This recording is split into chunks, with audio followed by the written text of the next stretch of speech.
Hey guys, it's Laura from Pan Society, and I got a listener question who wants to know how to connect with the trees. Great question, and I'll talk about that in just a second.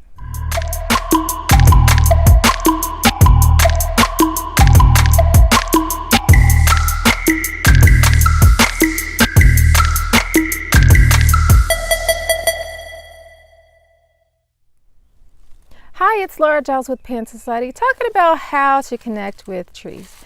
Now, for the sake of explaining this, I'm going to ask you to pretend that a tree is a person, but in actuality, trees don't really feel, act, think like people, okay? So I don't want to give you the idea that they are like people, but for the purposes of understanding, let's just pretend, okay?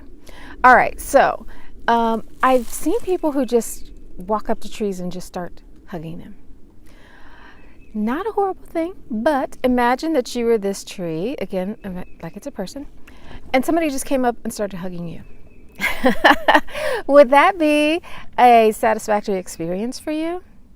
Probably not the best way to make an introduction, right?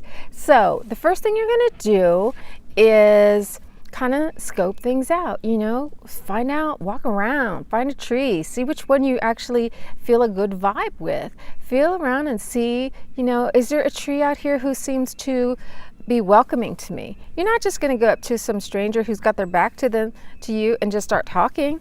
You're not going to go up to somebody who doesn't seem like they're in a social mood and just start talking or touching them, right? So you're going to do the same with the tree, because not all trees are really open to you. Now, I'm not going to say that it's not like a cat who might bap you, or it's not going to be like a dog who might bite you, but you do want to have a good beginning. You want to establish a good rapport, and this always starts with respect.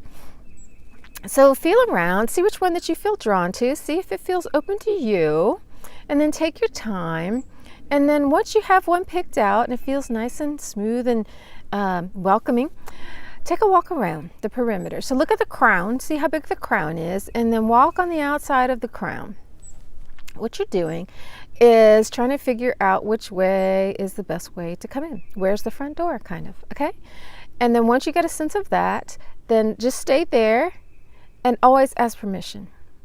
You're coming into somebody else's space. It's like your energy bubble. Do you want people just invading your energy bubble? Of course not. So you're going to ask permission in your mind's eye and wait until you get a yes. If you don't get a yes, then don't approach, particularly if you're there to ask the tree for something like grounding or an answer or something like that, okay? Now, I was with a few people one time in the woods, and we came across this beautiful, beautiful beech tree, and beech trees are my favorite. There's one right there in the background. That's actually my favorite of the beech trees. And as I'm approaching, I'm asking, is it okay to approach? The tree said no. Wasn't very friendly. And I respected that. So I didn't. I mean, the others did. They went ahead and did their thing. It's okay, whatever, but I wasn't going to do that. So it's up to you. It's always up to you. Follow your own inner guidance. But I'm saying, maybe you want to ask permission. As I think of myself as a sovereign being, I think of everything else as a sovereign being, so it has the right to say no. So I always ask, okay? Now, let's assume that you get a yes and you approach. Take your time again. Take it easy. You don't always have to do this in one session, especially if this is on your property or a place that you frequent. You can take your time. If you're hiking and you really want to just, really appreciate the tree, then maybe you don't have as much time. You can just send it a blessing. Say, you're so beautiful. I really appreciate you being here. Thank you for the oxygen. Thank you for your stability, whatever it is. But if you do have some time to develop a relationship with the tree, then you can come up to it. You can touch it. You can receive some grounding energy from it, but always ask first. And in the spirit of reciprocity, you might always have a little something to leave in return. Now, I've seen these things about people pouring different libations on trees. I wouldn't do that because natural fluids can attract different things, which can attract bacteria. So if you put sweet stuff, like a juice, or even milk, because milk has lactase, milk sugar in it, and it can create places where bacteria come. So if you're going to leave a libation on a tree, I would suggest water only. If you have corn, lots of people, I don't know, lots of people, some people carry corn in their pocket to leave as offerings when they're in the woods. That's always a good idea because you know the squirrels are going to eat it, birds are going to eat it. It's a good thing to leave. So if you think you're going to be taking something from the tree or asking it for a blessing or grounding or whatever answers, then you always want to leave a little something. So make sure you have some water, some corn, something like that, acorn, something. What you don't want to do is leave non-biodegradable trash. So in some places it's common to see these big prayer ties, and you see crystals, and you see all kinds of things just hanging there because it feels like a sacred spot.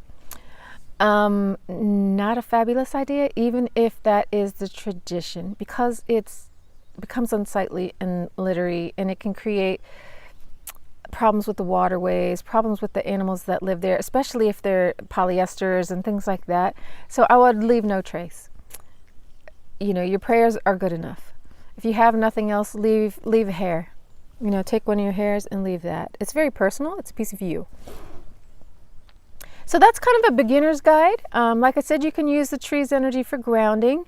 Just hug the tree and feel its strong roots going into the earth and taking any pain that you have into the earth with you. Don't worry about leaving it contaminated. That's what the earth is for. It's a wonderful, wonderful purifier. The roots in the earth are going to be able to sustain it. They're much, much stronger than you are. So don't worry about contaminating the tree or the earth. Another thing that you can ask for the earth or from the tree is that you can ask it questions. Probably not going to know like what's the lottery number, but if you ask it questions of the heart and then listen, like you'll have a different way of figuring out what the answers are, but you do have to practice it. You can just listen for the answer and maybe you'll get it, or you can see the answer in the leaves as the leaves move in response to your question. Things like that. It does take time to develop a rapport and figure out how your tree talks to you. All the tree species are different, so they will speak differently. And each tree within a species is also different. So you really do have to take time and develop relationships. Trees are really, really wonderful, wonderful creatures. I highly encourage you, if you are drawn to them, to take the time to get to know them. I have given you a really simple overview. Pay attention to your experience. There's nothing more affirming than your own experience. So pay attention to that. I'd love to hear about your experiences, and I'll see you in another Pan video soon. Please like, share, and subscribe. Bye.